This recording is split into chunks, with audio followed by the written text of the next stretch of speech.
Okay, hello mga ka-BH for Budget Hour. Today po, nag-budget hearing na ang DTI. At sinita na ni Kong Robert Nazal ang SB Corp kasi humihingi na naman sila ng budget para doon sa kanilang P3, yung pagpapautang. Pero my God, parang 14,000 pa lang beneficiaries nila. Ang target nila is 40,000. Eh kami nga, nung nagparoon kami ng roadshow ng SB Corp sa 150, parang 20 lang yatang na-approve.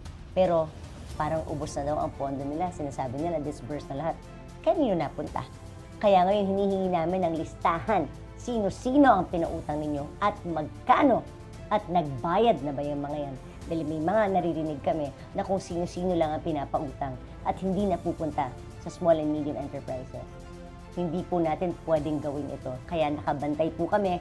Kanina hihintayin namin ang sagot because before plenary, we should ensure na talagang napunta ang ating budget para sa pagpapautang sa mahihirap, diba? Sa ating mga small and medium entrepreneurs, magpapunta sa totoong nangangailangan at hindi kung sino pang iba't ibang tao. Isa pa na binring up niya, nung kino-compute namin ang effective interest rate ng SB Corp, 30% annually with fees, parang 2.5%. Para ka ng 5-6 niya. So I asked Congressman Robert Nazal, asked them to review this. Dahil napakataas ito, talo pa sila ng mga microfinancing. Eh ito, pondo to ng gobyerno from our taxpayers. Dapat mas mababa pa kami sa mga microfinancing. So yan po ang abangan niyo po sa amin. Meron pa kaming pinafocus dyan yung small and micro entrepreneurs na para sa mga kabataan, sa ating mga bagong henerasyon. Yan ang isa pa sa mga bubusisiin namin sa DTI para nang sa yung SB Corp at DTI magpautang sa mga bagets natin.